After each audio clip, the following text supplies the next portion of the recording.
America loves a comeback story. Well, get ready for a weird one. Former President Trump, a man who once tweeted that Bitcoin sounded very high-tech, but he didn't get it, just hosted a crypto summit at the White House. Yes, you heard that right. The same guy who slapped tariffs on Chinese goods like he was playing a game of whack-a-mole is suddenly Mr. Crypto. This wasn't just some photo op with guys in hoodies awkwardly holding oversized checks. This summit was a big freaking deal. It signaled that the US government was finally taking digital currencies seriously.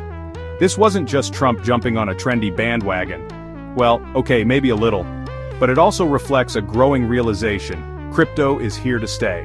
And America, under new management, wants to lead the way. This summit was about throwing down a marker. It's saying to the world, we're open for business, crypto business. Of course, with Trump involved, things were never going to be straightforward. The summit was a spectacle, a chaotic mix of tech titans, skeptical regulators, and Trump himself, likely fueled by Diet Coke and a burning desire to be back in the headlines. But beneath the surface, something significant was happening. A shift in power was underway. The old financial order, the one built on banks and Wall Street, was being challenged. And for once, Trump seemed to be on the right side of history, or at least on the side that might make him some money. This wasn't your average gathering of Washington insiders. This was a crypto roll call. You had the Winklevoss twins, fresh off their latest attempt to convince everyone they invented Bitcoin. You had Michael Saylor, the CEO of MicroStrategy, who loves Bitcoin more than a cat loves a laser pointer. And let's not forget about the regulators, those poor souls tasked with trying to wrangle the crypto Wild West into some semblance of order. Leading the charge was David Sachs, the newly appointed crypto czar. Yes, apparently crypto czar is an actual job title now. Sachs, a Silicon Valley veteran, had the unenviable task of explaining crypto to a room full of people who still struggle with email. Think of it as herding cats, except the cats are worth billions and can crash the global economy with a single tweet.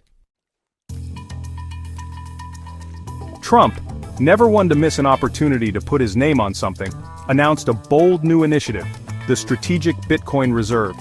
This wasn't just some symbolic gesture. Trump, in a move that surprised everyone, including probably himself, ordered the government to start buying Bitcoin. Lots of it. He called it sound monetary policy. We call it Tuesday. The idea was to create a massive stockpile of Bitcoin, a digital Fort Knox if you will. But this wasn't just about sticking it to China, although knowing Trump, that was definitely a bonus. This was about securing America's place in the future of finance. At least that's what his team told him it was about. Of course, this being Trump, there were questions. Lots of questions, like, where was the government getting the money to buy all this Bitcoin? And, was it really a good idea to put the fate of the US economy in the hands of a volatile digital asset? The answer, as always with Trump, was, who knows?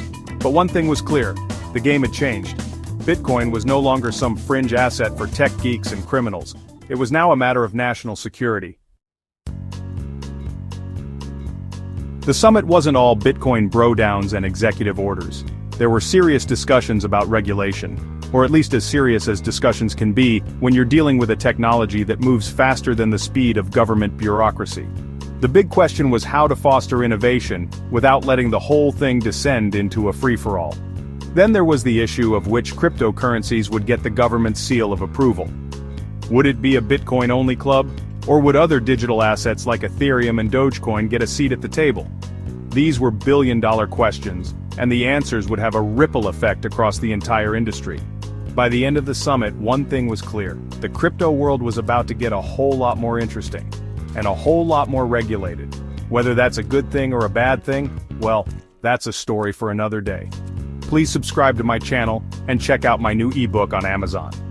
Exploring the benefits of ETF as an investment strategy, a comprehensive guide to diversification, cost efficiency, and global market exposure with ETFs